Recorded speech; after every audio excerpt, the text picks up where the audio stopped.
All right, so I think we covered the fact that there are some incorrect and outdated phrases and concepts in the original Declaration of Independence, but tonight we're going to read it as written. On July 4th, 1776, this was the unanimous declaration of 13 United States of America, when, in the course of human events, it becomes necessary for one people to dissolve the political bands which have connected them with another, and to assume among the powers of the earth the separate and equal station to which the laws of nature and of nature's God entitle them. A decent respect to the opinions of mankind requires that they should declare the causes which impel them to the separation. We hold these truths to be self-evident, that all men are created equal, that they are endowed by their Creator with certain unalienable rights, that among these are life, liberty, and the pursuit of happiness. That to secure these rights, governments are instituted among men, deriving their just powers from the consent of the governed, that whenever any form of government becomes destructive to these ends, it is the right of the people to alter or abolish it, and to institute new government, laying its foundation on such principles and organizing its powers in such form as to them shall seem most likely to affect their safety and happiness. Prudence indeed will dictate that governments long established should not be changed for light and transient causes, and accordingly all experience hath shown that mankind are more disposed to suffer while evils are sufferable than to right themselves by abolishing the forms to which they are accustomed.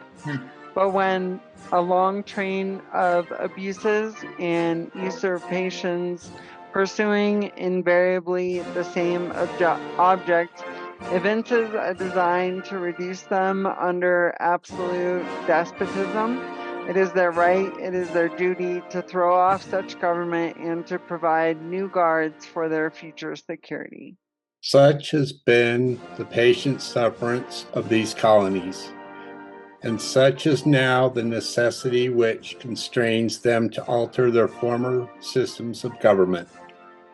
The history of the present King of Great Britain is a history of repeated injuries and usurpations, all having in direct object the establishment of the absolute tyranny over these states.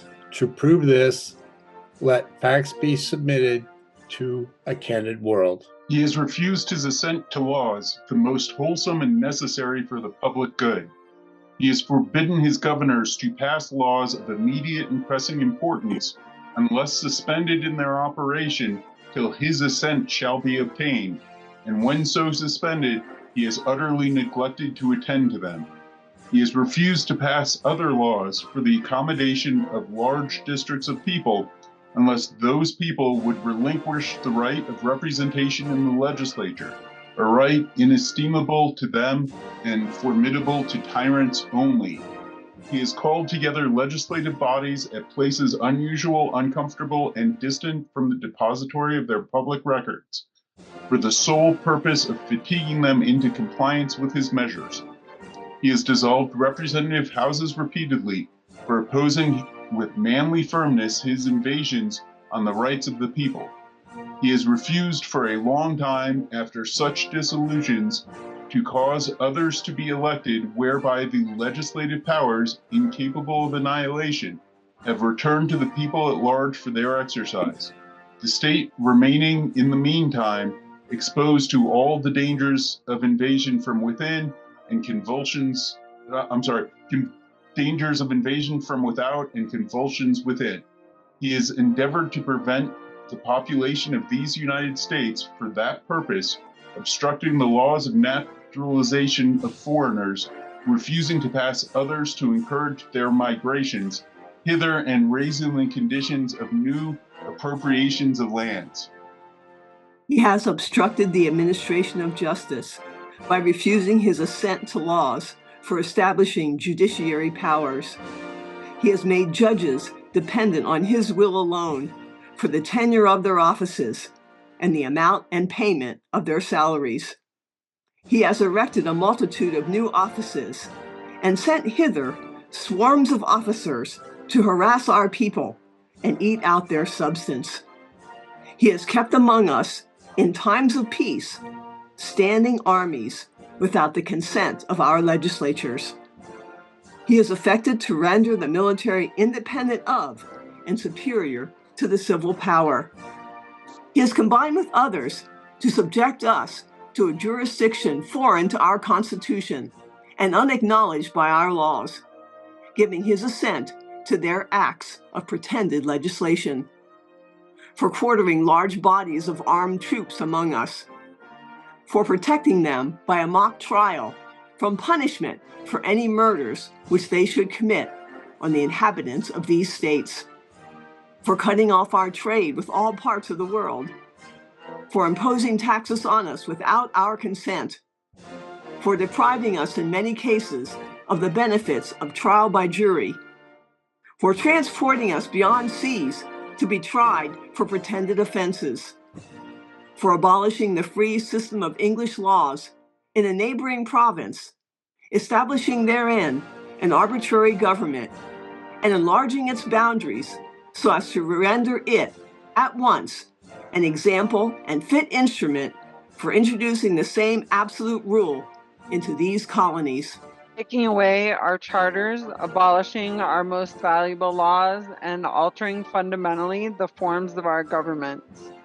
For suspending our own legislatures and declaring themselves invested with power to legislate for us in all cases whatsoever.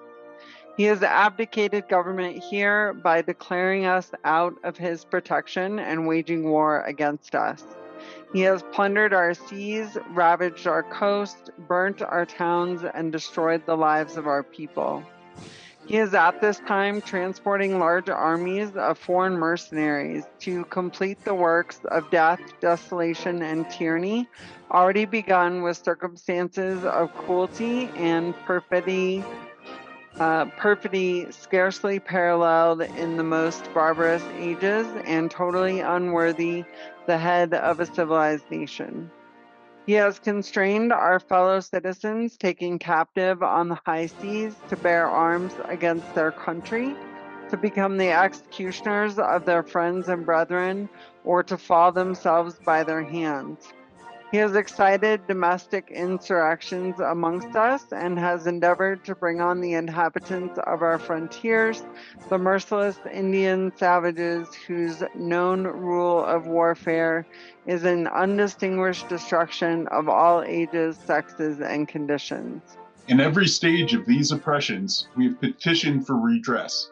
In the most humble terms, our repeated petitions have been answered only by repeated injury.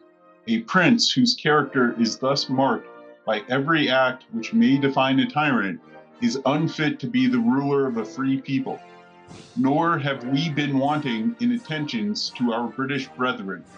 We have warned them from time to time of attempts by their legislature to extend an unwarrantable jurisdiction over us. We have reminded them of the circumstances of our emigration and settlement here.